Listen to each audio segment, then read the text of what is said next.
तो आज जो है इंट्रोडक्शन सेशन है।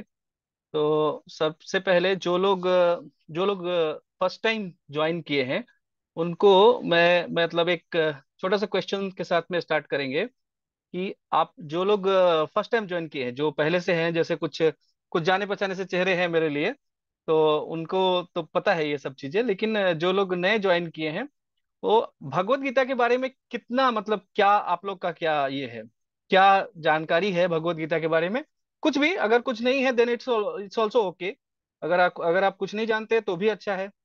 और अगर आप कुछ जानते हैं तो क्या जानते हैं, अगर कोई एक दो आदमी इसमें से अगर बताना चाहे, शेयर करना चाहे, then it's will be good.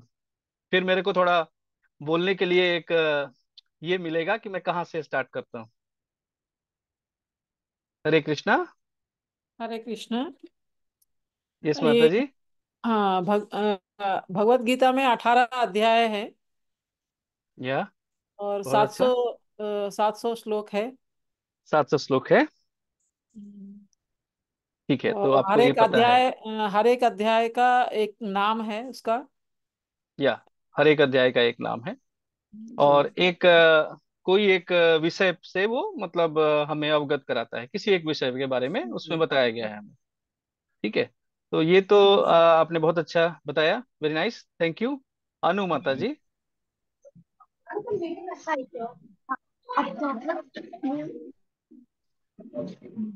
हरे कृष्णा। हरे अ, कृष्णा, अभी मैंने ही बोला था ये। हाँ हाँ, आपने बताया। रेखा माता जी ने हाथ ये किया हुआ है, रेज किया हुआ है, आप बताइए माता जी। दंडवत प्रणाम। भगवत दंड गीता प्रणाम माता हमारे जी। स्वास्थ्य के लिए एक औषधि जैसा काम करती है।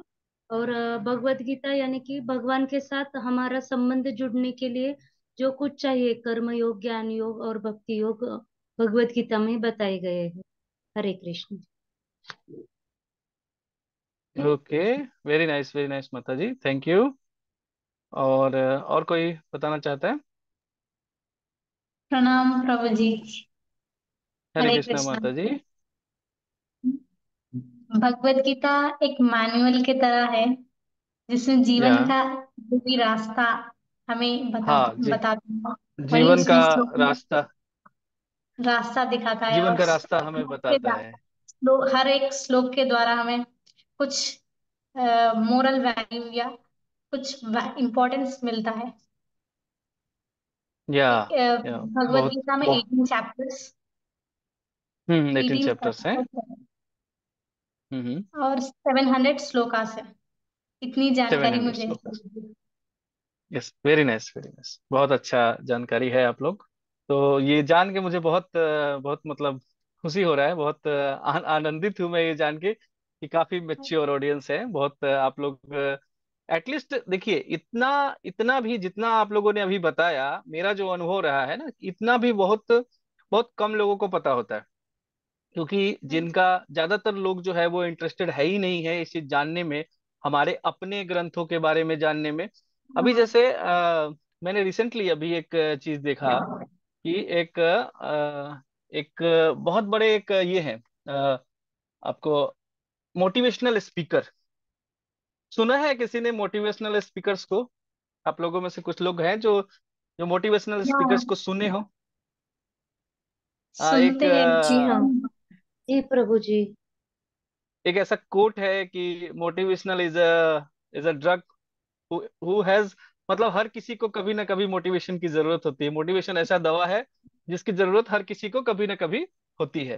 तो जो ये अपने यहाँ के अभी मोटिवेशनल स्पीकर्स है ना, बड़े बड़े जो नाम है, लाइक अपना क्या नाम है, संदीप माहेश्वरी, विवेक बिंद्रा, ऑल दैट, ये सब जिसको फॉलो करते हैं ना, जो वर्ल्ड्स द बिगेस्ट नाम है, ठीक है, उसका उनका मैंने एक कभी शॉर्ट वीडियो कहीं से मेरे को किसी ने फॉरवर्ड किया था। और उसमें उन्होंने तीन ये दिया है, तीन मतलब लाइफ चेंजिंग रूल्स। और मुझे ये जान के बहुत ये हुआ, वो तीनों रूल भगवत गीता के हैं, ऑल थ्री। मैं कल दिन में वो वीडियो शेयर कर दूंगा आप लोग को। यहाँ पे रिकॉर्ड हो रहा है इसलिए सेशन दिखाना नहीं है, पर मैं कल दिन में जो है आप लोग को वो वीडियो शेयर कर दूंगा। He is the world's most watched, मतलब ये मोटिवेशनल स्पीकर। और उसने 3 रूल दिए हैं। तीनों रूल, पहला रूल जो है वो ये है कि everything is a temporary, only soul is permanent. तो ऐसे और 2 रूल है, 3 रूल्स जो है। तो हम लोग को ये ऐसे इस टॉपिक पे बात नहीं कर रहे हैं, बस मैंने मतलब मुझे ये बड़ा ये लगा कि हम लोग उसको लोग सुन रहे हैं, उनको लोग सुन रहे हैं, उनसे जो इनसे जो इंस्पायर्ड होकर के जो कंटेंट बना रहे हैं उनको लोग सुन रहे हैं, पर ओरिजिनल कंटेंट को कंज्यूम करने का जो रुचि है ना, वो नहीं है लोगों में। और ऐसा ऐसा ये नहीं है कि ऐसा अभी हो गया है, ऐसा अभी कुछ क्रिएट हो गया है, ये पहले से ही है, पहले से ही। और भगवान खुद भी ये बात जानते थे, क्योंकि भगवान ने खुद भगवत गीता में ये बात कहा है कि मनुष्यानाम सहस्रेषु कश्चित यतति सिद्धये, यतताम अपि सिद्ध्यानाम कश्चिन माम वेति तत्वतः। मतलब हजारों में से कोई एक जो है ना, सिद्धि के लिए प्रयत्न करता है, सिद्धि के लिए। और जिनको सिद्धि मिल जाती है, सिद्धों में से कुछ एक होते हैं जो मुझे तत्व के साथ जानने का कोशिश करते हैं, मतलब मुझे अच्छे से जानने का कोशिश करते हैं। ये भगवान खुद भगवत गीता में ये बात उन्होंने कहा है। तो मैं भगवत गीता का जो है थोड़ा सा ब्रीफ आपको सभी को बताता हूँ, क्योंकि ठीक है, बहुत सारे लोगों ने, आप लोगों में से बहुत सारे लोगों ने बताया कि बहुत अच्छा है भगवत गीता जो है, मतलब आप लोग जानते हैं भगवत गीता के बारे में, इट्स वेरी नाइस। बट कुछ लोग होंगे जिनको कि नहीं अंदाजा है, तो उसके लिए मैं एक स्टार्ट से ये बताता हूँ। तो भगवत गीता जो है बेसिकली हमारे यहाँ पे एक एक राजा, मतलब डायनेस्टी जिसको इंग्लिश में बोलते हैं ना, राजवंश था। जो राजा जो मनु, राजा मनु जो थे, मतलब पहले जो मनुष्यों के ये थे, उनसे वो ये वंश चल के आ रहा है। तो मनु, इक्ष्वाकु, उसके बाद में जो है भरत, जिनके नाम से इस देश का नाम भारत है, वो। और इनके वंश में ही जो है एक मतलब एक राजा हुए। उनके दो दो पुत्र हैं, पांडु और धृतराष्ट्र। तो ये दोनों सगे भाई हैं, लेकिन इसमें क्या है कि ये धृतराष्ट्र बड़ा है, पांडु जो है वो छोटे हैं। लेकिन धृतराष्ट्र चूंकि जन्म से अंधे थे, इसलिए राज जो है वो पांडु को मिलता है। पांडु को राजा बनाया जाता है, राजा पांडु को। पर पांडु शारीरिक रूप से बहुत कमजोर थे, उनका शरीर जो है वो कमजोर था। तो उनकी मृत्यु जो है वो बहुत जल्दी हो जाती है। और उनकी मृत्यु होने के बाद उनके जो बच्चे रहते हैं, 5 लड़के उनके, उनको जो उनके बड़े भाई थे युधिष्ठिर, धृतराष्ट्र को उनका जिम्मेदारी सौंपा जाता है। मतलब पांडु के गुजर जाने के बाद उनके जो बच्चे हैं, उसकी जिम्मेदारी उनके चाचा को सौंपी जाती है कि वो उनका देखरेख करेंगे। और वो क्या होता है कि धृतराष्ट्र जो है वो चूंकि मोरली वीक आदमी, बॉडी से नहीं, शारीरिक रूप से नहीं, मेंटली मॉरली बहुत वीक आदमी है। और उनका जो सबसे बड़ा लड़का जो दुर्योधन है, वो बहुत ही लालची किस्म का, और मतलब क्या बोलते हैं कि वो बहुत सारा ये करने वाला, क्या बोलते हैं उसको, षड्यंत्र करने वाला, वो किसी तरह से पावर हंग्री जिसको हम लोग बोलते हैं ना अभी, किसी तरह से भी पावर प्राप्त करना है, ऐसा इस प्रवृत्ति का रहता है। और धृतराष्ट्र चूंकि मनोदशा उनकी जो है वो उतनी मजबूत नहीं होती है, इसलिए वो उसका सपोर्ट करने लगते हैं। उनको पता है, वो जानते हैं कि हाँ सही क्या है गलत क्या है, पर चूंकि वो उतना स्ट्रांग मतलब डिसीजन लेने वाले नहीं थे, इसलिए वो उनका दुर्योधन का सपोर्ट करने लगते हैं। और दुर्योधन जो है वो शुरू से ये कोशिश करते रहता है कि किसी भी तरह से, बचपन से ही, कि जो ये भाई है उसके जो चचेरे भाई हैं, इनको मार दे ताकि वो राजा बन सके। क्योंकि जो ज्येष्ठ पुत्र है वो युधिष्ठिर हैं, जो पांडु के लड़के हैं, और वो राजा के लड़के हैं, वो पहले राजा थे। तो इसके वजह से जो मतलब जो उस समय के जो नियम थे उसके हिसाब से युधिष्ठिर जो है वो योग्य राजा माने जाएंगे। लेकिन वो चाहते थे कि इनको मार दे ताकि राजा मैं बन जाऊं। और इस इसी तरह से ये जो है षड्यंत्र चलते रहता है। और एक बार जब ये लोग अलग होकर के और अलग राज्य बना लेते हैं, मतलब इंद्रप्रस्थ के नाम से, तो उनको जो है ये द्यूत खेलने के लिए, जुआ खेलने के लिए आमंत्रित करते हैं। और उसमें मतलब ये करके, चालाकी करके, बेईमानी करके, और उनको हरा देते हैं। और जिससे वो लोग सब कुछ जो उनके पास में रहता है, इवन वो खुद को और अपनी पत्नी को भी हार जाते हैं। और हारने के बाद में जो इनको जो उनकी पत्नी रहती है, उनको उस सभा में जो है मतलब ये करने का, निर्वस्त्र करने का वो डिसीजन लेते हैं, जिसको भगवान कृष्ण के द्वारा बचाया जाता है। और जब उसके बाद जब वो लोग वनवास चले जाते हैं और वनवास से जब वापस आते हैं, तो वो मतलब सिद्धांतिक तरीके से, एक अच्छे तरीके से जो है वो चाहते हैं कि उनका जो राज्य है वो उनको मिल जाए। और वो मांगने जाते हैं, और जब वो मांगने जाते हैं तो जो दुर्योधन है वो बिल्कुल मना कर देता है कि नहीं, मैं कोई राज्य नहीं दूंगा। फिर इन दोनों का ये करने, संधि करने, क्योंकि इन दोनों का एक कॉमन रिलेशन है कृष्ण का। कृष्ण अर्जुन के क्या है, किसी को पता है रिलेशन में क्या है अर्जुन के? अर्जुन और फुआ कृष्ण के के बीच में रिलेशन क्या है? फुआ के लड़के हैं, फुआ के। हाँ, बुआ और बुआ के मामा लड़के हैं। बुआ। हाँ, वो उनके बुआ के लड़के हैं। और जो ये है दुर्योधन है, उनसे क्या रिश्ता है? भाई का। भाई का, चचेरे भाई। नहीं, दुर्योधन और कृष्ण के बीच में रिश्ता क्या है? ओहो।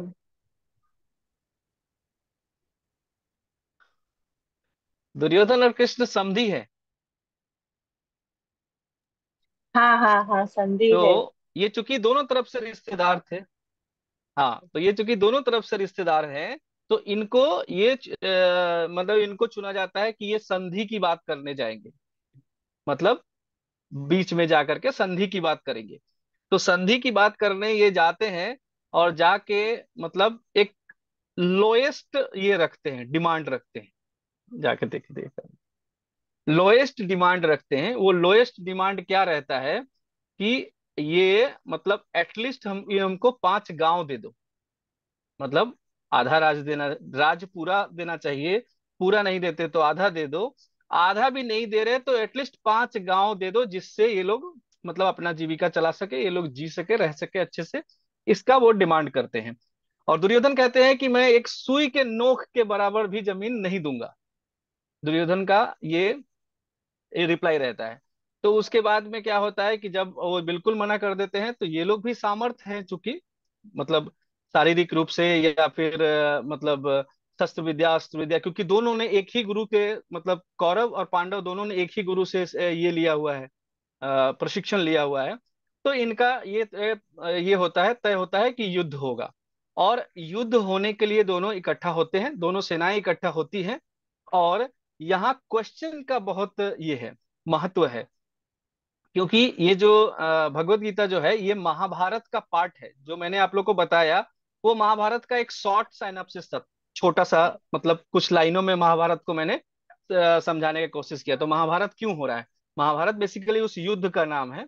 और उस युद्ध से पहले, जब युद्ध करने के लिए जब वहां पे खड़े हैं ये अर्जुन, मतलब पांडव में सर्व जो सबसे ये है, सबसे इंपॉर्टेंट योद्धा है, वो जब युद्ध करने के लिए खड़े हैं, तो वहां पे जब वो युद्ध करने के लिए खड़े हैं, तो उस जगह जब वो सामने देखते हैं कि कौन कौन युद्ध करने आया है, तो इनको पहले वो इसको कृष्ण को बोलते हैं कि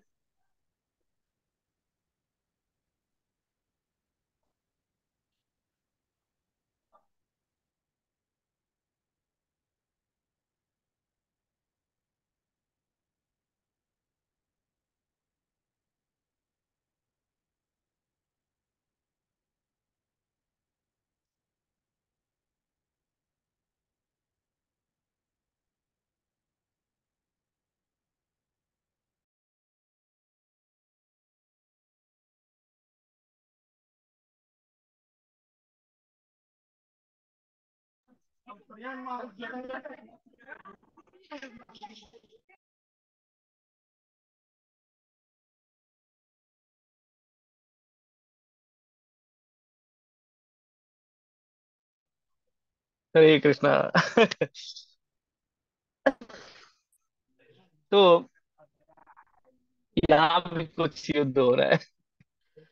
सो जब युद्ध के बीच में मतलब अर्जुन ये देखने की इच्छा करते हैं कि मतलब जो लड़ने आए हैं, मेरे से जो लड़ने आए हैं वो कौन कौन आए हैं, मैं देखना चाहता हूँ उनको। तो वो उनके जो ये है सारथी हैं, उनके जो रथ चला रहे हैं उनका, वो कृष्ण है, कृष्ण उनका रथ चला रहे हैं। तो उनको वो कहते हैं कि बीच में लेके चलिए, मुझे देखना है। तो वो बीच में लेके जाते हैं और वो देखते हैं कि कौन कौन लड़ रहा है, कौन कौन लड़ने आया है। तो उसमें वो अपने रिश्तेदारों को देखते हैं। तो पहला चैप्टर बेसिकली भगवत गीता का जो है वो इसी चीज को डिस्क्राइब करता है कि कौन युद्ध स्थल में कैसे कैसे निरीक्षण कैसे हो रहा है, क्या हो रहा है। तो वो जो जब वो देखते हैं तो देख करके वो बहुत ही मतलब मार्मिक हो जाते हैं। जैसे मतलब हम लोग के साथ भी कई बार ऐसा होता है कि पहले हमको अगर सिर्फ रीजन पता चले कि किसने हमारे साथ में गलत किया है, तो हम बहुत ज्यादा क्रोधित हो जाते हैं, बहुत ज्यादा क्रोधित हो जाते हैं। और जब हमें पता चलता है कि वो करने वाला कौन है, तो हम क्रोध के अपेक्षा जो है हम मतलब दुखी हो जाते हैं। अब यहाँ पे मिश्रण हो गया कि पहले तो आप क्रोधित थे, आप लड़ना चाहते थे, आप बदला लेना चाहते थे। फिर वहां पे क्या होता है कि हमें पता चलता है कि कौन है जिसने ये किया।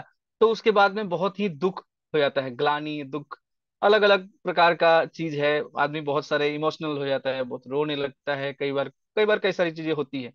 तो अर्जुन जो है वो इस कंडीशन में वहां पे आ जाते हैं। लेकिन अर्जुन जो है बेसिकली, अर्जुन जो है वो ऐसा नहीं है कि एक साधारण मनुष्य है, एक साधारण मनुष्य नहीं है वो भी। वो वो भगवान के मतलब बहुत क्या बोलते हैं कि अंतरंग उनके पार्षद हैं। क्योंकि इससे पहले भगवान जब नर और नारायण के रूप में आए थे, तो नर जो है वो अर्जुन थे, जो अभी भी उस रूप में वो तपस्या कर रहे हैं बद्रिका क्षेत्र में। तो मतलब वो ऐसा नहीं है, इसमें भगवत गीता में भगवान बोलते भी हैं कि ऐसा नहीं है कि मैं पहले नहीं था या तुम पहले नहीं थे, बस ये फर्क ये है कि तुमको याद नहीं है और मुझे मुझे अपने जन्म याद है। तो अब यहाँ पे जब ये सब चीजें देखते हैं और देख करके अर्जुन जो है वो कंफ्यूज, थोड़ा सा कंफ्यूजन और दुखी, ज्यादा मैं कहूंगा दुखी। क्योंकि लास्ट जब शब्द होता है तो वो ये भी बोलते हैं कि जिनकी पूजा करनी चाहिए उनकी मैं हत्या कैसे कर सकता हूँ, मैं ऐसा नहीं कर सकता हूँ। तो वो दुखी हैं, दुखी होते हैं। तो उस टाइम पे वो कृष्ण को बोलते हैं कि आप बताइए कि क्या मुझे करना चाहिए, और आप जो बताएंगे कि करना चाहिए वो मैं करूंगा। ठीक है। तो उसके बाद कृष्ण जो उनको आंसर देते हैं इस क्वेश्चन का, वो भगवत गीता है। और अब वहां से जैसे क्या होता है कि जब वो समझिए कि वो ऐसा करते हैं कि जैसे आप अपने टीचर के पास गए।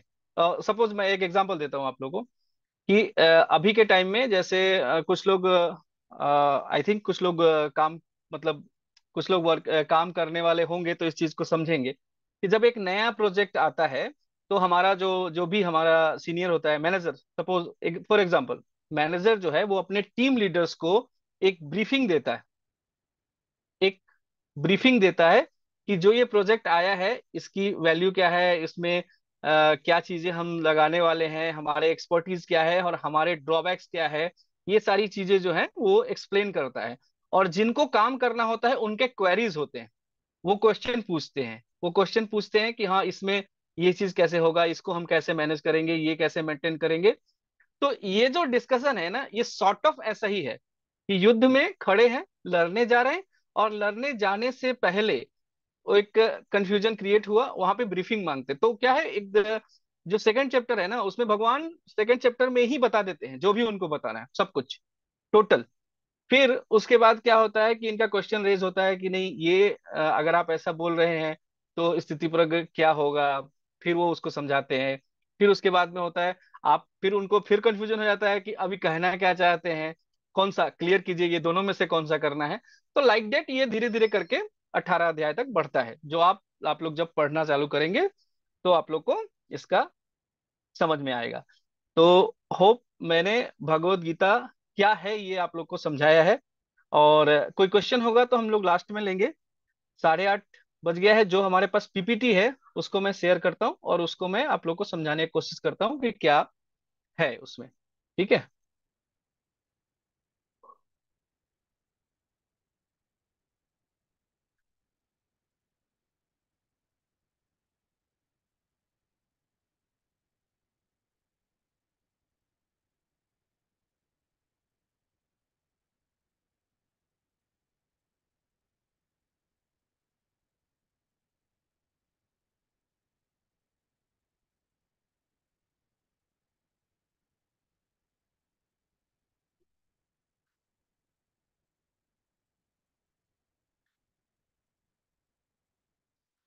तो मैंने बोलने से पहले मैंने प्रार्थना किया था। और जैसे जैसे हम पीपीटी में हम अभी ये कर रहे हैं, तो हमारा जो भी ये चीज जो भी आप देख रहे हैं, माध्यम चाहे जो भी हो, और ये जो भी ये मेरे पीछे जो आपको दिख रहा है ये है, और या हमारे स्नेहा माता जी ने पीछे वॉलपेपर में राधा मदन मोहन को रखा है। तो ये सारी जो भी इस्कॉन की मतलब गतिविधियां हैं, उन सब का, और ये जो क्लास जो आप सुन रहे हैं, इन सब चीजों का जो प्रेरणा और समर्पण दोनों ही जो है हमारे आदरणीय कृष्ण कृपा मूर्ति श्री अभय चरणावरिंद भक्ति वेदांत स्वामी प्रभुपाद जी को जाता है। इसका सारा श्रेय और प्रेरणा दोनों का यही स्रोत है, प्रेरणा और समर्पण इनको। इसके बाद हम देखेंगे।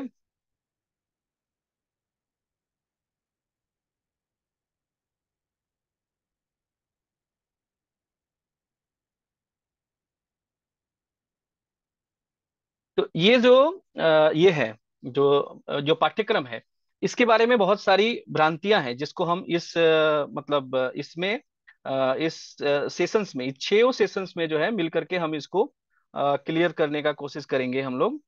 एक सेकंड, मैं थोड़ा ये फ्लोटिंग ये हाइड कर देता हूँ ताकि मेरे को आसानी हो जाएगा। हाँ, ओके। तो जो क्वेश्चंस हैं, लोग मतलब जो है ना, मिथ जिसको लोग बोलते हैं, मिथ है या ये है, इससे पहले एक चीज आता है कि क्या क्या हमें क्या भगवत गीता बुढ़ापे में पढ़नी चाहिए। तो ये इसको हम देखेंगे आगे, इस क्वेश्चन का आंसर हम देखेंगे आगे।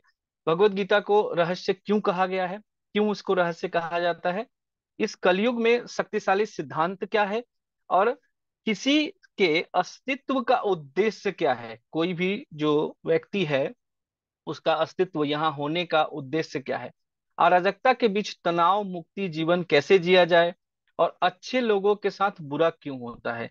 ये सारे क्वेश्चंस हैं जो हम आगे इसमें सॉल्व करने का कोशिश करेंगे, आगे के सेशंस में हम इसको सॉल्व करने की कोशिश करेंगे। तो यहाँ पे ये चीज जो सेकंड है, इसके जो पहले वाला स्लाइड था उसके कुछ क्वेश्चंस का यहाँ हल करने का कोशिश किया गया है। तो इसमें ये पहला जो ये है जो क्वेश्चन था कि क्या इसमें पढ़ना चाहिए, तो युद्ध के शोर के बीच अर्जुन को जहां भगवत गीता दी गई थी, वो स्थान जो है वो मतलब किसी अथी नहीं था, कोई ऐसा नहीं था कि वो जगह जो है वो ये है। हाँ, वो किसी क्या कहते हैं मंदिर में या फिर किसी इसमें वन में एक शांत जगह पे ऐसा नहीं दिया गया था। जो भगवत गीता दी गई थी वो युद्ध स्थल पे भगवत गीता का श्रवण किया, और अपनी वर्तमान समस्या, जैसे हमने बताया कि उनकी क्या समस्या थी, तो वर्तमान समस्या के लिए सही दिशा प्राप्त किया। तो जो ये जो लोग कहते हैं कि भगवत गीता मतलब इसके लिए तो हमको काम करना है, हमको बहुत सारा रिस्पॉन्सिबिलिटीज है, तो हमको भगवत गीता पढ़ने का टाइम नहीं है, या फिर मेरे को भगवत गीता से क्या करना है, तो उसके लिए यहाँ पे ये चीज कहा जा रहा है कि जैसे जिसको ये दिया गया, जिसको भगवत गीता दिया गया, उसका आप सिचुएशन अगर देखेंगे, तो उसका सिचुएशन आपसे बहुत ज्यादा, आप हम या फिर यहाँ जो लोग भी बैठे हुए हैं, वो सब मेरे मेरे को लगता है आप लोग सब लोग इस बात से एग्री करेंगे कि हम सबसे ज्यादा जो है वो मतलब उस समय वो डिप्रेशन एंजाइटी और ये सारी चीजें जो है वो हमसे ज्यादा उनको थी। वो जिनका मतलब जो कंडीशन मैंने आप लोग को बताया। सॉरी।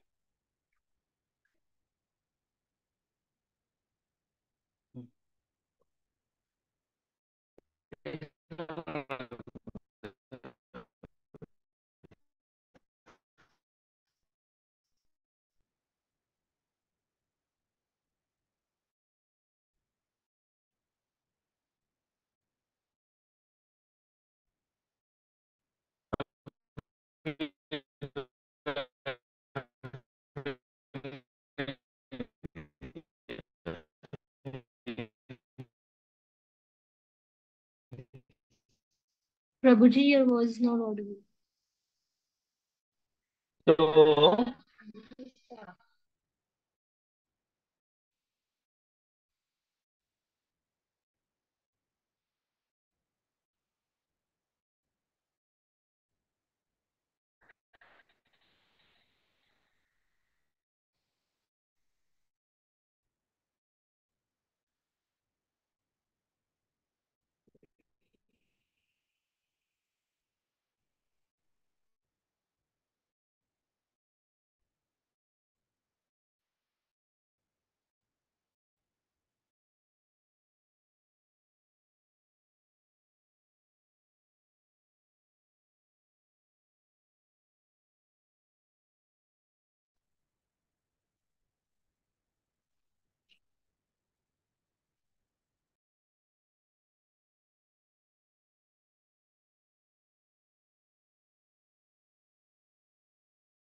प्रभु जी आवाज नहीं आ रही।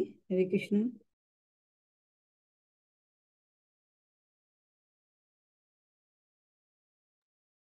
प्रभु जी कहाँ चले गए?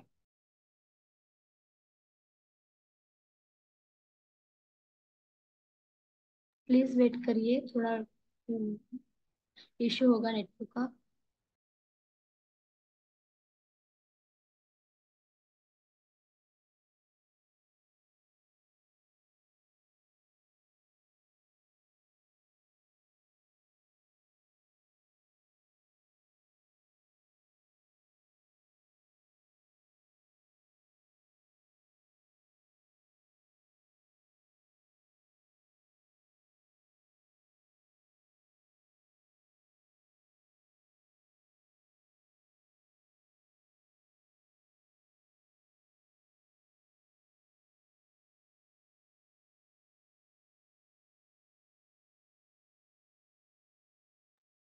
हरे कृष्णा।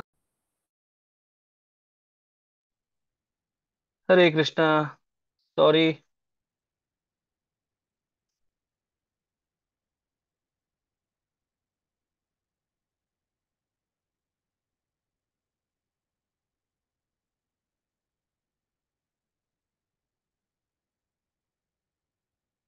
कलयुग का प्रभाव है।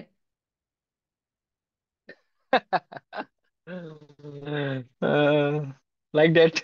समथिंग आज कुछ तो ये हो रहा है। ओके।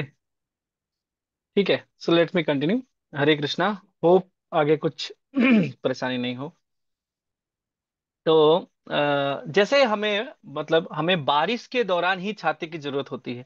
तो गाइड जब जब हम बात कर रहे हैं, जैसे अभी माता जी ने भी बताया पहले कि Bhagavad Gita is a life manual, मतलब जिंदगी के लिए मार्गदर्शिता है। तो मार्गदर्शिता की जरूरत हमें तभी होती है जब हम जिंदगी जी रहे हैं। जैसे कि छाते की जरूरत तब होती है जब बारिश हो रहा है। अगर बारिश खत्म हो गया तो उसके बाद में आप छाता रख के क्या करेंगे? छाता रखने से नहीं रखने से कोई फायदा नहीं है अगर बारिश खत्म हो गया तो। भगवत गीता हमें इस दुनिया में दुखों से बचने के लिए छाते की तरह है। तो छाता आपको कब जरूरत है? जब आप बारिश में जा रहे हैं या जब बारिश होने वाला है। तो इसलिए इसे जितना जल्दी हो सके, जितना यंग एज में पढ़ते हैं और उसको इम्प्लीमेंट करेंगे तो उतना हम उसका बेटर फायदा उठा सकते हैं। भगवत गीता जीवन के हर चरण में सही निर्णय लेने में सर्वोत्तम मार्गदर्शक है। जैसा अभी इससे पहले वाले बात में भी मैंने कहा, या अभी माता जी की जो कह रही थी, उनको भगवत गीता का जब विश्लेषण उन्होंने दिया तो उसमें वो बोल रही थी कि हर श्लोक जो है वो कुछ ना कुछ हमें मोरल वैल्यूज देता है। तो ये सही है कि अभी के टाइम में मेरा ऐसा है कि मेरे को कोई भी क्वेश्चन पूछता है तो मैं उसको कुछ ना कुछ ऐसा रिलेटेबल वो भगवत गीता से उठा के मैं देता हूँ उसको कुछ ना कुछ आंसर, कि हाँ ये जो है वो भगवान ने यहाँ पे ये चीज कहा है, यहाँ पे ये चीज कहा है, इस टाइप का। तो ये जो है ये है। और जीवन की प्रत्येक स्थिति में भगवत गीता प्रत्येक व्यक्ति के लिए मार्गदर्शक रही है।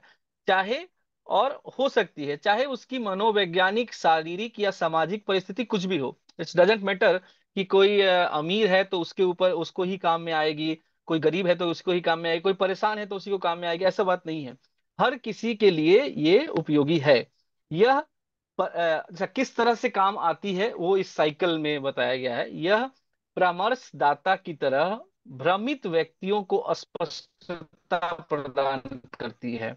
जैसे मतलब हम किसी तरह का कोई कंफ्यूजन हो जाने पे किसी अपने बड़े के पास में या ऐसे किसी जो है वो हमें एक मार्गदर्शन प्राप्त करती है, देती है। एक शिक्षक की तरह सवालों का जवाब देती है, जो हमारे अंदर जो क्वेश्चंस उठते हैं उसका उसके आंसर्स देती है। और पीड़ितों को डॉक्टर की तरह इलाज प्रदान करती है। अच्छा, ये इसमें कौन से पीड़ित के बारे में बात हो रहा है? हरे कृष्णा। किस रोग के पीड़ित के बारे में बात हो रहा है? इसका आंसर पहले वाले पुराने वाले लोग दे तो ज्यादा अच्छा रहेगा। कौन से बीमारी जो की बात अपने हो रही है? अपने दुखों से पीड़ित है, संसार के दुखों से, कि- भौतिक दुखों से पीड़ित है। मेटेरियल मिजरीज से जो पीड़ित है। या भाव रोग के रोगी की बात हो रही है? भाव भाव रोग के जी रोगी के हाँ। लिए जो है वो इलाज प्रदान करता है। एक महान नेता की तरह आकांक्षी को प्रेरणादायक मार्गदर्शन प्रदान करता है। आगे जो हमने पहले बात किया था वही भगवत गीता जीवन का की मार्गदर्शिता है, लाइफ मैनुअल है। तो लाइफ मैनुअल हमें कब चाहिए? जब हम लाइफ स्टार्ट कर रहे होते हैं। अच्छा, दूसरी बात है कि मैं बार बार ये चीज कह रहा हूं, तो इसमें ये चीज इससे कंफ्यूज मत होइए कि जिनका एज ज्यादा हो गया उनको क्या कहें। ऐसा नहीं है। जब आपको मिला है, जब आपको मौका मिला है और जब आपको मिला है, तब से आप शुरू कीजिए, और तब से ही अच्छा है वो, तब से भी अच्छा है। लेकिन कब शुरू करना चाहिए, अगर ये सवाल आता है कि कब शुरू करना चाहिए, तो एक्चुअली में से जितना जल्दी हो उतना जल्दी शुरू करना चाहिए। जैसे प्रहलाद महाराज ने कहा है कि जो 5 साल का उम्र है वो सबसे बेहतर है, मतलब भक्ति का ज्ञान अर्जित करने और ये करने के लिए। लेकिन इसका मतलब ये कतई नहीं है कि अगर कोई आदमी का उम्र 60 साल हो गया है तो वो अब कुछ नहीं कर सकता, ऐसा बिल्कुल नहीं है। जितने से शुरू करेंगे तो अगली बार आपको वो भक्ति में, जैसे भगवत गीता में ही ये बात कहा गया है कि भक्ति में किया उठाया हुआ एक कदम भी जो है वो मतलब नष्ट नहीं होता है, नष्ट नहीं होता है। तो जैसे आपने यहाँ पे अगर अगर 10 दिन भक्ति किया है, तो अगली बार जब आपका भक्ति शुरू होगा तो ये 10 दिन वहां पे आपका ऐड होगा। ऐसा नहीं कि मतलब ये 10 दिन जो है वो फिर से शुरू से जीरो से शुरू होगा, नहीं। भक्ति ही एक ऐसा चीज है जो नष्ट नहीं होता, और जिसके लिए आपको दोबारा साइकिल जीरो से शुरू नहीं होता है। जितना आपने किया है, अगर 25%, अगर 1% किया है, then it's start next in 2%। आप अगली बार 2% से स्टार्ट होगा। अगर 20% किया है तो अगली बार 21% से स्टार्ट होगा। ठीक है। तो ये चीज जो है वो क्लियर रखेंगे हम। तो भगवत गीता पुस्तक सभी के लिए उपलब्ध है, लेकिन हर कोई इसे समझ नहीं सकता। इसे गुरु परंपरा के माध्यम से समझना चाहिए। तो जैसा पहला क्वेश्चन था, जो क्वेश्चन था पहले कि भगवत गीता जो है किताब है और बाजार में अवेलेबल है, बहुत सारे संस्करण हैं, बहुत सारे इसमें अवेलेबल है। फिर जो हमारे जो ये कोर्स है, इसको जो हम सीक्रेट्स ऑफ गीता रिवील कहते हैं, या भगवत गीता को जो सीक्रेट कहते हैं, तो सीक्रेट क्या है? अगर अगर किताब बाजार में है, कोई भी खरीद के पढ़ सकता है, तो फिर सीक्रेट क्या है? फिर क्यों कहते हैं हम लोग सीक्रेट इसको?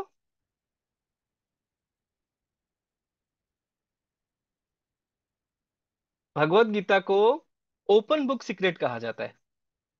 और ओपन बुक बुक सीक्रेट इसलिए कहा जाता है कि भगवत गीता खुद ये बताती है कि भगवत गीता आपको परंपरा में ही सुनना पड़ेगा। भगवत गीता में आपको ये 4.2 श्लोक है, 14वें चौथे अध्याय का दूसरा श्लोक। एवं परंपरा प्राप्तिम इमं राजस्यो विदुः सकाले नेह महता योगो नष्टो परंतपः। इस तरह से परंपरा में राज ऋषियों ने इस ज्ञान को प्राप्त किया। और परंपरा में होने का जो रीजन है कि क्यों परंपरा में ही प्राप्त करना चाहिए, इसका मैं बहुत ही प्रैक्टिकल रीजन दे करके आप लोग को बताता हूं। बहुत प्रैक्टिकल चीज है कि जिस जिस नॉलेज का हम बात कर रहे हैं ना, उस नॉलेज के लेवल तक हम लोग नहीं है। जो जिस नॉलेज को लेने की हम बात कर रहे हैं, उस नॉलेज का लेवल में हम नहीं है। तो जैसे अगर सपोज कि अगर किसी बच्चे को जो बच्चा है उसको एक सडनली, जो आप लोग जैसे मैं स्टूडेंट्स भी देख रहा हूँ यहाँ पे, तो अगर आपको आउट ऑफ द सिलेबस कोई क्वेश्चन पेपर दिया जाए जो आपके सिलेबस का नहीं है, और उसको रिजोल्व करना है, तो क्या चाहिए आपको? आपको उसको समझाने के लिए टीचर चाहिए ना वहां पे, जो एक्सप्लेन कर सके उसको कि हाँ ये जो क्वेश्चंस पूछे जा रहे हैं, ये किस किस लिए पूछे जा रहे हैं। उस तरह से जो ये बात हो रहा है, ये हमारे और अभी अभी के और उस समय के, जैसे जब भगवान यहाँ पे जब अब ये कह रहे हैं, तो वो ये सिर्फ यही नहीं कह रहे हैं। वो यहाँ पे ये कह रहे हैं कि इमं विवस्वते ए योगम प्रोक्ता वाहम अभम अव्ययम विवस्वान मनवे प्राहो मनुर इच्छवा के ब्रवीत। तो वो ये कह रहे हैं कि मैंने ये ज्ञान किसको दिया था? सूर्यदेव विवस्वान को, विवस्वान को। विवस्वान ने इसको दिया मनु को, मनु ने इक्ष्वाकु को दिया। तो ये कि नॉलेज क्या है, इतना मतलब पुराना है। और हम लोग जो है, हम लोग कलयुग के मनुष्य हैं। कलयुग के मनुष्य में बहुत सारे डिफेक्ट है। जो हमारा स्मृति शक्ति जो है वो बहुत कम है। हम याद नहीं रख सकते। हम फोकस्ड नहीं हैं, हम एक जगह फोकस्ड नहीं, अपने आप को फोकस्ड नहीं रख सकते। तो और दूसरा एक चीज है कि जो जो बोलने वाला जो वक्ता है ना, वक्ता का उस समय का मनोस्थिति क्या है, वक्ता किस मनोस्थिति में बात कर रहा है, इस चीज को बिना समझे हुए आप उसके बात का पूर्ण मतलब नहीं समझ सकते। आप जब तक ये नहीं समझेंगे कि जो बोलने वाला है वो किस मनोदशा में ये बात कर रहा है, तब तक आप उसको नहीं समझेंगे। तो इसके लिए हमको समझाने के लिए जो है, इस चीज को हमको समझने के लिए हमको जो एक वक्ता की जरूरत होती है, एक गुरु की जरूरत होती है, जिसने खुद वो पहले सुना हो, अपने गुरु से वो सुना हो, उन्होंने अपने गुरु से सुना हो। इस तरह से परंपरा में जब ये नॉलेज आता है, तो हमें इस बीच में जो संबंध है वो हमें पता चलता है कि ये जो बात हो रहा है, इसके पीछे का रीजन क्या है और इसमें संबंध क्या है। तो प्रभुपाद जी ने इस चीज को बहुत इजी कर दिया है, उन्होंने तात्पर्य लिख करके और इस चीज को समझा दिया है, ताकि अगर मतलब आपको कोई वक्ता नहीं है, कोई आपको एक्सप्लेन नहीं भी कर रहा है, तो एक्सप्लेनेशन वहां पे है, उस एक्सप्लेनेशन को पढ़ के आप उस चीज को समझ सकते हैं। तो इसलिए भगवत गीता को जो है ओपन बुक सीक्रेट कहा जाता है, कि आप अगर बिना किसी गाइडेंस के पढ़ भी लेते हैं तो भी वो आपके लिए सीक्रेट ही रह जाएगा। आप उसको, उसके भाव को नहीं समझ पाएंगे, उसके एसेंस को नहीं समझ पाएंगे, इसलिए सीक्रेट कहा जाता है। तो होप ये आप लोग को समझ में आया होगा। हरे कृष्णा। मैं अपने आप से ही बातें कर रहा हूँ क्या? आप आप लोग तक पहुंच रही है मेरी बात, जो मैं कहना चाह रहा हूँ? जी यस प्रभु प्रभु। जी। जी प्रभु जी। तो ये है। इसके बाद जो है, जैसे कि ये माता जी ने कहा कि भगवत गीता में 18 अध्याय हैं और 700 श्लोक हैं। तो स्नेहा माता जी, आप बताएंगे कितने श्लोक किसने बोला है? अगर याद नहीं है then it's okay, I will explain. प्रभु जी 574 कृष्ण ने बोला है, और 84 ओके, अर्जुन ने, और 41 संजय ने, और एक धृतराष्ट्र ने कहा। एक पूरे मिलकर धृतराष्ट्र ने कहा है। 700 हो गए। 700। Okay, thank you. Hare thank Krishna. You प्रभु जी, हरे कृष्ण। तो इस तरह से जो है ये ये बनता है। फिर ये एक श्लोक है, ये जो श्लोक है ये भज गोविंदम करके एक काव्य है, जिसको शंकराचार्य जी ने लिखा है। आप लोगों में से शंकराचार्य का नाम सुना है आप लोगों ने? जी प्रभु आदि जी। गुरु शंकराचार्य जी का नाम सुना है आप लोगों ने? तो जी जी प्रभु जी। शंकराचार्य जी ने ये श्लोक लिखा है। जो ये वाला जो श्लोक है, भगवत गीता कश्चित धीता गंगा जलम लव कनिका पीता सकृदपि येन मुरारी समाचर क्रियते तस्य यमेन चर्चा। इसमें इसके कहने का मतलब है कि भगवत गीता जिसने थोड़ा भी पढ़ा हो, या गंगा का जल जिसने आचमन भी किया हो, मतलब स्नान नहीं किया हो, आचमन किया हो, मतलब सिर्फ उससे जबान पे लिया हो, तो उनको यम का दर्शन नहीं होता, यम से उनका चर्चा नहीं होता है। ऐसा ये कौन कह रहा है? शंकराचार्य जी कह रहे हैं, आदि शंकराचार्य जी का एक और कोट है जो मैं आप लोग को बताना चाहूंगा यहाँ पे, भगवत गीता के बारे में। जो उन्होंने उनका भगवत गीता गीता महात्मा उन्होंने लिखी है, भगवत गीता के बारे में उन्होंने लिखा है भगवत गीता महात्मा। उसमें वो कहते हैं, सर्वोपनिषद गावो दुग्धा गोपाल नंदना पार्थो वत्स सुधीर भोक्ता दुग्धम गीता अमृतम महत्व। इसका मतलब है कि सारे जो उपनिषद हैं, जितने उपनिषद हैं, सारे उपनिषद का सार क्या है? गीता है। सर्वो उपनिषद गावो, सारे उपनिषद जो है वो गाय की तरह है। और जो ये है दुग्धा गोपाल नंदना, जो दूध, उसका जो दूध निकाल रहे हैं ना, सारे उपनिषद को मिला के आप ये मानिए कि सारे उपनिषद जो है वो एक गाय के रूप में है, और उसका जो दूध निकाल रहे हैं वो गोपाल है, गोपाल मतलब कृष्ण है। और पार्थो वत्स सुधीर भोक्ता, क्योंकि जब गाय का दूध निकालेंगे तो बछड़ा होना चाहिए ना वहां पे, बछड़ा होगा तभी गाय का दूध निकलेगा ना। तो वो जो बछड़ा है, जो वत्स है, वो ये है पार्थ मतलब अर्जुन। और उसका जो दुग्ध है वो गीता का अमृत है। गीता, जो गीता रूप में जो अमृत हमें मिला है, वो इन सारे उपनिषदों का सार है। सारे उपनिषदों से के अगर वो गाय के रूप में है तो उनसे निकाला गया जो दूध है, अमृत रूपी जो दूध है, वो भगवत गीता है। तो यहाँ आगे ये बताते हैं कि जो जो ये कलयुग है, तो जैसे मैंने पहले वाले स्लाइड में जैसे क्वेश्चन था, तो कलयुग में जो है ना, संघ ही शक्ति है, एसोसिएशन इज पावर। इसलिए जब प्रभुपाद जी हमें जो नियम और यम और नियम हमें जो दिए हैं, उसमें जो नियम है जो हमें करने के लिए बताया गया है, उसमें सबसे पहला चीज जो है वो यही है, एसोसिएशन। एबीसीडी है, बहुत लोग इसमें जो पहले से लोग हैं उनको एबीसीडी पता होगा, इसको उनका एबीसीडी क्या है। तो उस एबीसीडी में ए जो है वो A is association, B is book reading, C is chanting, D is diet. Okay, तो let's move to the next slide. यहां से जो इस स्लाइड में जो है वो हम देखेंगे, इसके इसके बाद जो स्लाइड में है वो उसका एक साइनॉप्सिस है कि ज्ञान की दो शाखाएं हैं, वो क्या है। गीता सर्वश्रेष्ठ उपयोगकर्ता पुस्तिका, प्रशिक्षित आजमाया हुआ एवं विश्वसनीय है। गीता को यह स्थान कैसे मिला, गीता किस विषय पर चर्चा करती है और किस विषय पर नहीं, गीता के 5 मुख्य विषय क्या है, गीता का प्रकटीकरण किस परिदृश्य में हुआ, वर्तमान समय में गीता की शिक्षा को कैसे लागू किया जाए और लाभ उठाया जाए, गलत धारणाएं और वो क्या है, कैसे फैलाई गई, और उसके बाद हम कुछ सवाल लेंगे। ठीक है, तो ये हमारा पहला ये है कि ज्ञान की दो शाखाएं हैं। तो एक जो पहला शाखा है उससे आप लोग सब लोग परिचित हैं, जिसको हम लोग कहते हैं भौतिक ज्ञान, मॉडर्न डे नॉलेज, जो आप सभी लोगों को लेना आज के डेट में अनिवार्य है।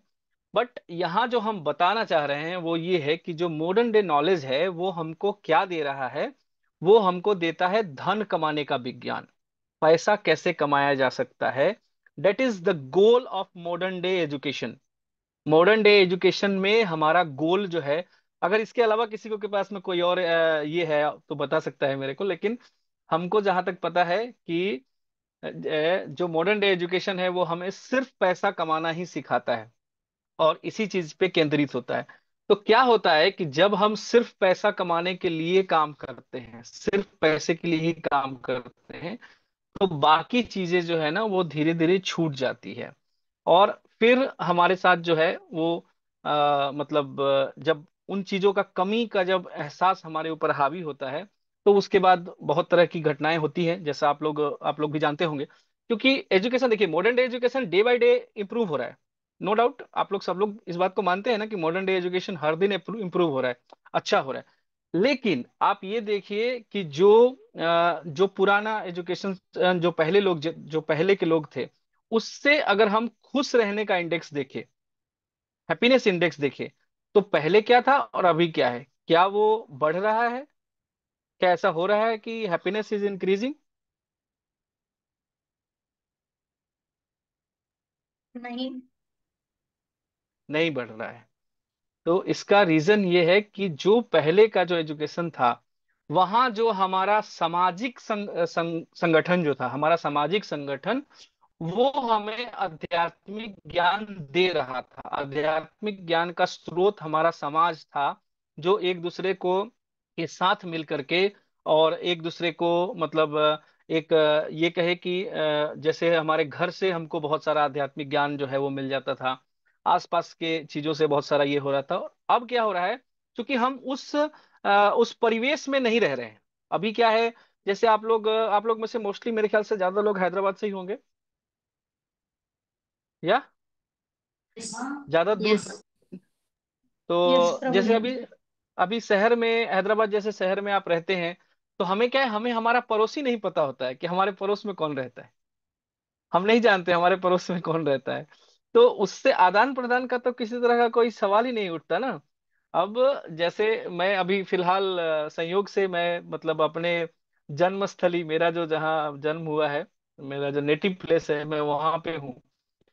तो अब यहाँ से देखेंगे तो हमारे आस पास का सब मेरे को पता है कि हाँ, सब लोग मुझे जानते हैं, मैं सब लोगों को जानता हूँ।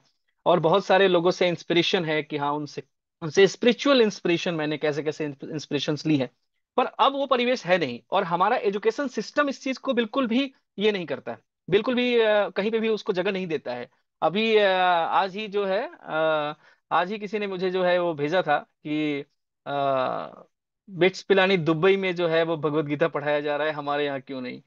तो इसका जो है अभी अभी तो फिलहाल जवाब मेरे पास नहीं है, लेकिन मैंने सुना है, मुझे ऐसे एग्जैक्ट नहीं पता। वो मैंने अभी इसका गौरंगदास प्रभु का ये देखा था इंटरव्यू। वो बता रहे थे कि जो अभी जो नया एजुकेशन पॉलिसी है उसमें भगवत गीता को इंक्लूड किया गया है। तो it is a good sign. हो सकता है कि आने वाले समय में हमारे यहाँ भी देखने को मिलेगा। बट यहाँ पे जो दोनों शाखाएं हैं, मेरा मतलब मेरा ये मानना है, और मैं ये चीज एकदम स्ट्रांगली बिलीव करता हूँ कि आदमी को दोनों चीजें करनी चाहिए। आपको आध्यात्मिक ज्ञान का भी होना चाहिए, और भौतिक ज्ञान तो जरूरी है ही है, क्योंकि भौतिक ज्ञान अगर अगर आप भौतिक ज्ञान आपके पास नहीं है तो आप इस जो अभी जो ये समय है इस टाइम में कैसे आप सरवाइव करेंगे। आपको सरवाइव करने के लिए भौतिक ज्ञान का जरूरत है, लेकिन आपको साथ में आध्यात्मिक ज्ञान ज्ञान का भी जरूरत है। किस लिए? क्योंकि सिर्फ पैसा कमाना कभी भी लक्ष्य नहीं है। पैसा क्यों कमाना चाहता है? कोई भी पैसा क्यों कमाना चाहता है? What is the goal of earning money? To be a happy life, to spend a happy life. खुश खुशी चाहिए ना। गोल तो खुश रहना है, गोल पैसा कमाना कभी भी नहीं है। क्योंकि पैसा आप, अगर सिर्फ आपके पास पैसा है तो आप खुश नहीं रह सकते ना। एम आई राइट? यस प्रभु, यस।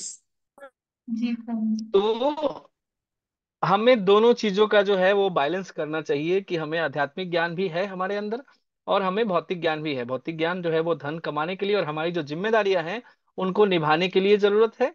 और जो आध्यात्मिक ज्ञान है वो हमें अपने आप को संतुष्ट और खुश रखने के लिए है। देन आगे के स्लाइड में बढ़ते हैं।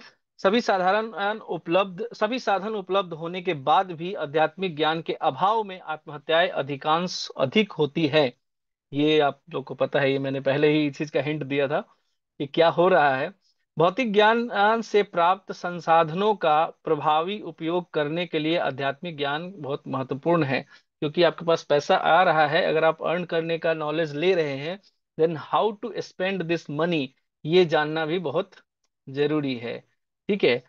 किसी भी मशीन के लिए हम किसी भी मशीन के लिए हम मशीन का उपयोगी पुस्तक पहले मैनुअल पढ़ते हैं। जैसे कोई भी जब आप कुछ भी लेके आते हैं, कुछ भी लाइक मशीनरी कुछ भी लेके आते हैं, फ्रीज, टीवी इत्यादि, तो उसके साथ में मैनुअल आता है। और उसको ऑन करने से पहले आप लोग देखते हैं, एटलीस्ट मैनुअल को देखते हैं कि किस तरह से काम करेगा, ये कैसे काम करेगा। उसी तरह से ये जो लाइफ हम जी रहे हैं, वो जिसका दिया हुआ है उसके द्वारा बताया गया जो तरीका है, उस तरीके को हमें जानना बहुत जरूरी है। जब हम उसको जानेंगे तभी हम उसको अच्छे से उपयोग कर सकते हैं, वरना शॉर्ट सर्किट हो जाएगा। जैसे अगर फ्रीज का मैनुअल नहीं पता है, आ, आपने उसके अंदर ऐसा सामान रख दिया जो नहीं रखना चाहिए, जैसे माइक्रोवेव ओवन ओवन है, उसके अंदर कुछ ऐसा मेटल रख दिया आपने जो नहीं रखना चाहिए, तो क्या होगा? शॉर्ट सर्किट ही होगा ना। So it's like this. इसी प्रकार हमें अपने जीवन की शुरुआत में भगवत गीता पढ़नी चाहिए, क्योंकि भगवत गीता भगवान कृष्ण द्वारा दी गई हमारे जीवन के लिए उपयोगकर्ता पुस्तिका है, यूजर मैनुअल। देन अगला, गीता समाधानों का एक पवित्र पूजनीय स्रोत है। ये पूजनीय स्रोत इस क्यों है, इस चीज पे ये बात करेंगे कि जैसे मतलब पहले से, जैसे मैंने वो वाला श्लोक आप लोग को सुनाया, मतलब कि कैसे किस समय से ये आ रहा है कि विवस्वान को पहले दिया गया, फिर इक्ष्वा उन्होंने मनु को दिया, फिर मनु ने इक्ष्वाकु को दिया, इस तरह से नॉलेज आ रहा था। लेकिन यहाँ पे जो ये कह रहे हैं योगो नष्टो परंतपः, तो वो नेक्स्ट श्लोक में वो बोलते हैं कि योगो नष्टो परंतपः, मतलब काल के खंड से, क्योंकि उस समय में रिटन नहीं था, उस समय में लिखा हुआ नहीं था ये। उस समय में श्रुति होती थी, जैसे गुरु ने अपने शिष्य को सुनाया और उस शिष्य ने अगले से अपने शिष्य को सुनाया। जब उनका टाइम आया तो उन्होंने अपने शिष्य को सुनाया। तो इस तरह से चल रहा है। तो चलते चलते इसमें क्या हुआ कि समझिए कि कोई जो है वो करप्ट हो गया समय के इसके हिसाब से, या फिर उसके उसका सक्सेशन रहा नहीं जिसको उसके बाद में जिसको दिया गया था। तो एक और एग्जांपल है कि जैसे एक गुरु है, वो अपने 10 शिष्यों को ये सुना रहे हैं, 10 शिष्यों को सुना रहे हैं, तो 10 जो है उसको अच्छी तरह से पूर्णतः ज्ञान ले ले ऐसा जरूरी नहीं है ना। ऐसा जरूरी नहीं है, 10 में 10 जो है वो अलग अलग तरह स्टेज पे हो सकता है। और जो बेटर था वो किसी को देने से पहले इस दुनिया से चला गया। जिसके पास में आधा बच्चा हुआ था वही बच्चा देने के लिए, तो वो क्या करेगा, वो आधा ही आगे पास ऑन करेगा ना। फिर आधा ही बच गया, फिर वो आगे उस तरह से टूट गया। तो भगवान यहाँ पे ये कह रहे हैं कि इस समय के इसमें काल के वजह से, काल के प्रभाव से ये जो है नष्ट हो गया है, इसलिए मैं तुमको ये दोबारा दे रहा हूँ। I am giving you again, ताकि ये दोबारा से जो है एस्टेब्लिश हो जाए। ठीक है, तो ये पहले से मतलब सोचा हुआ, परखा हुआ जो है, टेस्ट एंड ट्राइड है पहले से।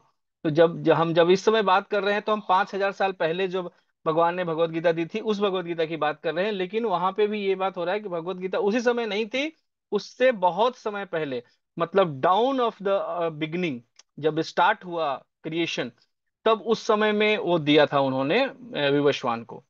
ठीक है, तो फिर ऐसी चीजें देने से क्या फायदा जो पहले से खराब हो चुकी है, लेकिन अगर आप परंपरा प्रणाली से प्राप्त करें तो ये खराब नहीं होती है। तो यहाँ पे एक क्वेश्चन राइज होता है कि जो उस समय तक नष्ट हो गया था, तो फिर ये इतना दिन बाद में आप हमको दे रहे हैं, तो फिर ये अभी भी तो करप्ट हो सकता है ना। इसीलिए आपको जो है हम परंपरा जो है वो पहले हमने समझाया है। और भगवत गीता जो हमारा जो इस्कॉन की भगवत गीता है उसमें भी परंपरा को बहुत अच्छे से एक्सप्लेन किया हुआ है कि किसके बाद में किसने इसको पास ऑन किया है और कहाँ आपको मिल रहा है, कहाँ से आपको मिल रहा है। तो इसलिए कि जब आप परंपरा में लेंगे तो आपको वो मूल रूप में भाव के साथ, फीलिंग के साथ आपको मिलेगा कि हाँ वहां पे क्या है। जैसे एक एग्जांपल है कि जब पहला श्लोक पढ़ते हैं, भगवत गीता का पहला श्लोक पढ़ते हैं, ये मेरा पर्सनल ये है कि भगवत गीता का जब हम पहला श्लोक पढ़ते हैं तो हम क्या पढ़ते हैं कि धृतराष्ट्र उवाच धर्म क्षेत्रे कुरुक्षेत्रे संवेत युयुत्सवः मम काः पांडवश्चैव किम कुरुवत संजय। तो हमने ये श्लोक पढ़ा, इसका मीनिंग क्या है कि मेरे तथा पांडु के पुत्र जो युद्ध स्थली में इकट्ठा हुए, मेरे तथा पांडु के पुत्रों ने क्या किया, संजय को पूछ रहे हैं। संजय बताओ कि मेरे और पांडु के पुत्र जो युद्ध स्थली में इकट्ठा हुए वो क्या किया उन्होंने। तो जैसे अगर हम इसको बिना परपट पढ़े हुए पढ़ेंगे तो हमको ये बहुत कॉमन सी चीज लगती है, सिंपल बात है ना, कि हाँ वो पूछ रहे हैं कि युद्ध में जो इकट्ठा हुए वो क्या किया। पर प्रभुपाद जी यहाँ पे ये करते हैं कि देखिए, जैसा मैंने आप लोगों को बताया कि पहले राजा कौन थे, पहले पांडु, पहले थे। पांडु का देहांत हो गया, उसके बाद उनके बच्चों की रिस्पॉन्सिबिलिटी धृतराष्ट्र के पास थी, और धृतराष्ट्र बड़े थे और राजा थे। ठीक है, और जो जो भी यहाँ पे मतलब जो दोनों जो भी लड़ने के युद्ध में दोनों है ना, दोनों कुरुवंशी है, दोनों ही कौरव है, दोनों कुरुवंशी ही है। ठीक है, दोनों जो है वो कुरु के पुत्र ही हैं। और जब धृतराष्ट्र राजा हैं तो राजा के इसमें मतलब राजा की जो भी प्रजा होती है ना वो सब उसके संतान के बराबर होती है ना। राजा के राज्य में जितने भी स्त्री पुरुष हैं सब उसके संतान के बराबर हैं। फिर भी यहाँ पे धृतराष्ट्र जी क्या कह रहे हैं, ममका पांडवश्चैव, मेरे, माइन, तथा पांडु के पुत्रों ने क्या किया। वो पहले से डिस्क्रिमिनेट कर चुके हैं कि मेरे तथा पांडु के पुत्रों ने क्या किया, मतलब मेरे अलग है, मेरा अलग है, पांडु का है। जो वो जो है वो पांडु के हैं जो सामने है, वो अपने अंदर से ऑलरेडी इस चीज को मतलब क्लियर कर चुके हैं कि मेरा मैं दोनों का राजा नहीं हूं। ठीक है, उसके बाद जो धर्म क्षेत्र और कुरुक्षेत्र, दोनों जो शब्द है ना, दोनों शब्द के भी कुछ डीप मीनिंग है। वो मैं आप लोग के लिए छोड़ देता हूँ कि आप लोग जब पढ़िएगा तो आप लोग को इसका मीनिंग समझ में आएगा कि धर्म क्षेत्र और कुरुक्षेत्र शब्द का क्यों यूज किया गया। फिर आगे यहाँ पे कहते हैं गुरु परंपरा से सुनना चाहिए जो ज्ञान कई परंपरा का स्रोत है। मतलब जैसा मैंने आपको कहा कि सक्सेशन में अगर सुनेंगे तो हम ज्यादा बेटर उसको समझ पाते हैं। भगवत गीता भारत का महान खजाना है और इसे होना नहीं चाहिए, सर्वश्रेष्ठ उपयोगकर्ता पुस्तक है। तो भगवत गीता अभी के टाइम में भी हमारे जो अभी जो हमारे माननीय प्रधानमंत्री हैं वो भी इस चीज को मानते हैं, और जब भी वो कहीं बड़े दूसरे विदेश के मतलब प्रमुख से मिलने जाते हैं तो वो गिफ्ट में भगवत गीता देते हैं। ऐसा वो भी करते हैं। तो भगवत गीता मानव जाति के लिए ईश्वर की प्रेम पूर्ण सलाह है, लवेबल एडवाइस। इस तरह से भगवत गीता के 5 विषय नीचे दिए गए हैं। इस 5 विषय, ये जो 5 है, ये इसी पे हमारा आगे वाला पांचों सेशन है। हम जो आगे का 5 सेशन पे जब बात करेंगे तो हम इसी 5 सब्जेक्ट के ऊपर बात करेंगे। तो ये 5 सब्जेक्ट भगवत गीता, मूल चीजें। मैं भी थोड़ा सा आज आज क्लास का स्टार्ट मेरा बड़ा अच्छा नहीं रहा था, तो मैं पहले ही आप लोग को बोलता नोट करने के लिए, कुछ पॉइंट्स आप लोग को नोट करने चाहिए थे, ताकि जो एक एक नोट प्रिपेयर होता है, तो कभी अगर आपको दोबारा भी अगर ऐसे ऐसा समय आए कि हम हमने क्या देखा था, या एक आदमी था जो पता नहीं कुछ सफेद धोती कुर्ता पहन के कुछ समझा रहा था, तो क्या क्या क्या कहना चाह रहा था, तो थोड़ा सा अगर आप लिखेंगे तो इट्स बेटर, आप लोग को फिर रिकॉल हो जाएगा। तो ये पांचों ऐसा नहीं है सब्जेक्ट हम प्रभु देखते जी। पांचों सब्जेक्ट हम देखते हैं, और इस पे जो है मैं आप लोग को इसका याद करने का कुंजी दूंगा। तो ईश्वर कौन है, पहला ये है ईश्वर, हु इज गॉड। ये भौतिक प्रकृति क्या है, व्हाट इज नेचर। हमारी असली पहचान क्या है, हु आर वी, हम कौन है। और समय का महत्व क्या है, काल क्या है। कर्म की क्रिया और काल। प्रतिक्रिया, action and reaction of Karma. Okay. तो ये है 5 सब्जेक्ट हमारे ये वाले। इसको आप लोग याद कर सकते हैं, लाइक प्रकृति, काल, कर्म, ईश्वर, काल, ईश्वर, जीवा। जीव। हाँ।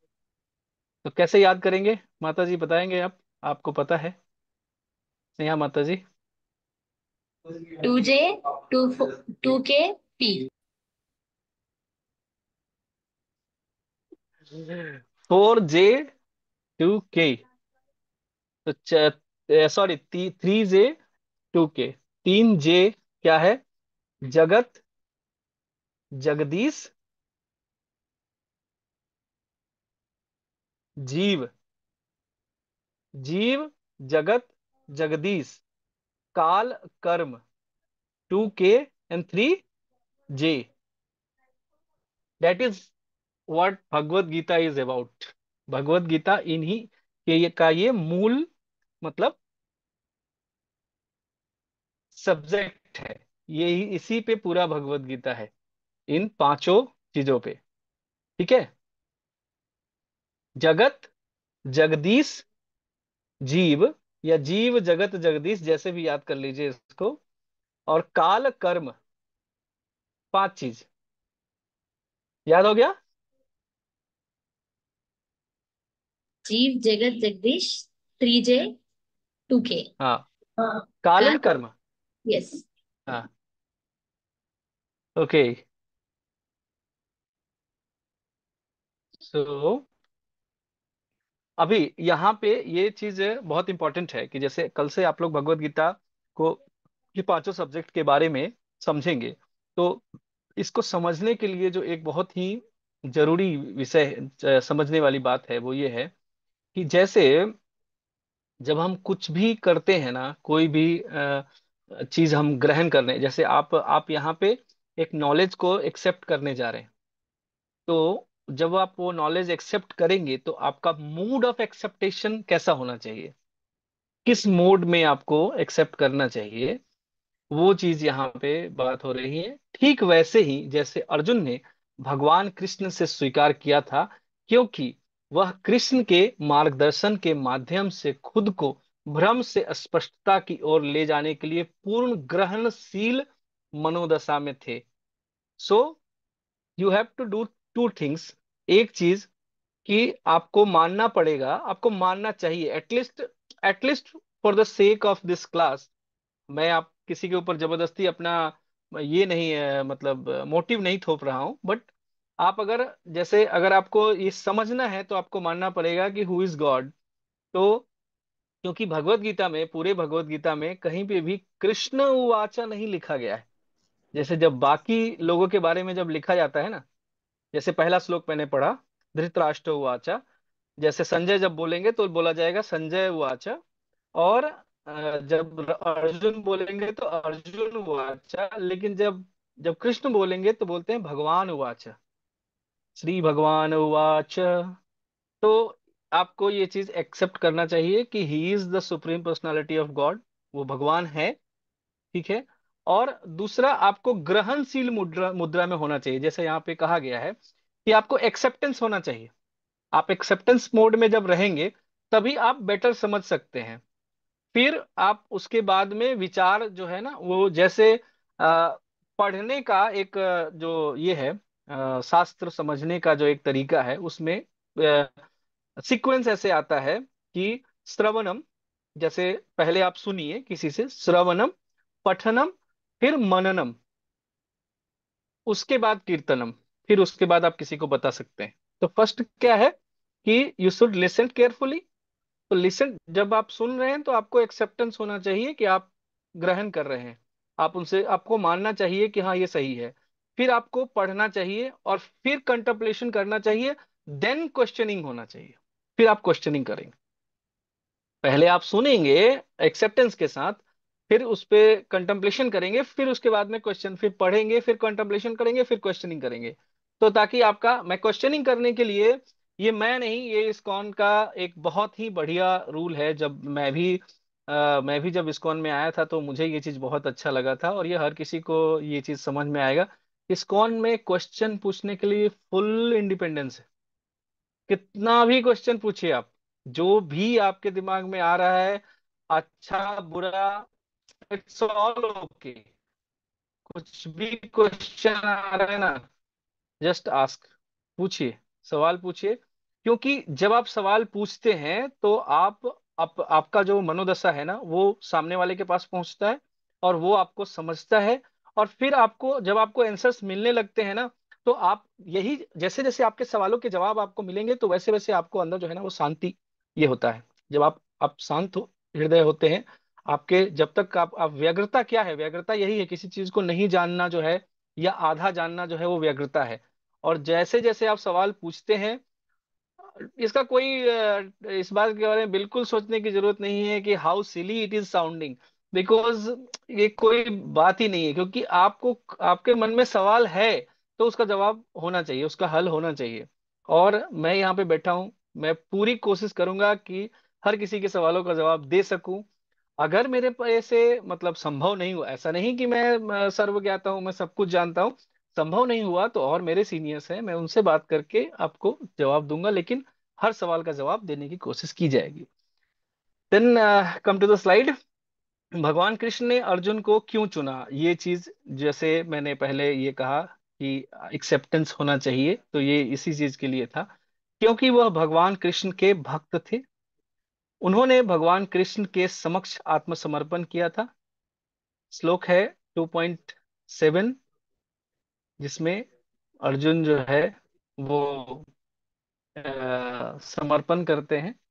कार्पण्य दोषोपहत स्वभाव, पृच्छामि त्वं धर्म सम्मूढ़ चेता, यच्छ्रेयस्मिन् निश्चितं ब्रूहि तन्मे, शिष्यस्तेऽहं स्वाधिमां त्वां प्रपन्नम।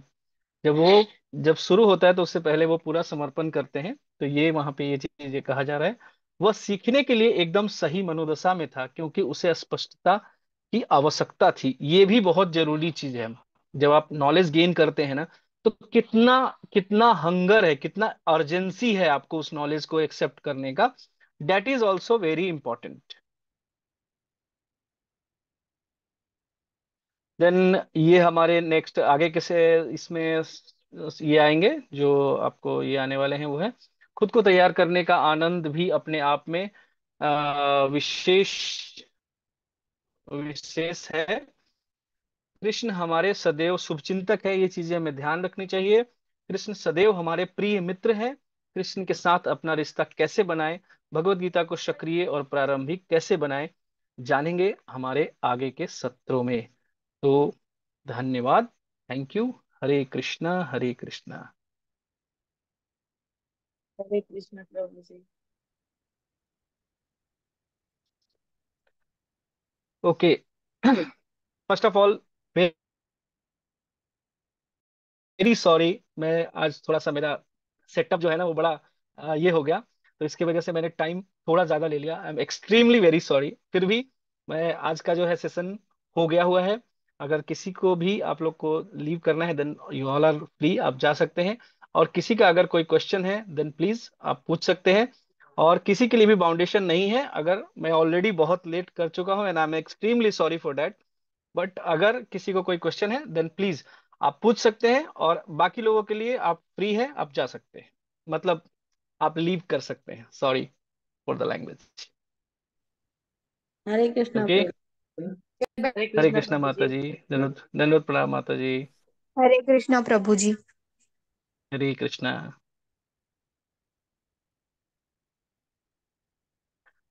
ओके। अगर कोई किसी का क्वेश्चन है या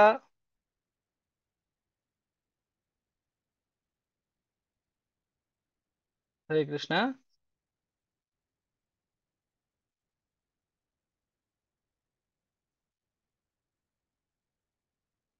okay. Hare it's Krishna nice. प्रभु जी। यस माता जी, हरे कृष्णा। एक डाउट है। या डेफिनेटली। अ, एक क्वेश्चन का आप एक्सप्लेनेशन नहीं दिए थे। हाँ बताइए बताइए। मनुष्य का संसार में क्या महत्व है, आने का क्या हाँ। मूल कारण है? हाँ, ये चीज जो है ये क्या है कि हमें ये आगे के स्लाइड, आगे के इसमें समझ में आएगा। ये मैंने नहीं दिया, मतलब ये अभी आज के डेट में जैसे फर्स्ट सेशन का क्वेश्चन ये नहीं है, तो आपको मैं डेफिनेटली इसका आंसर दूंगा।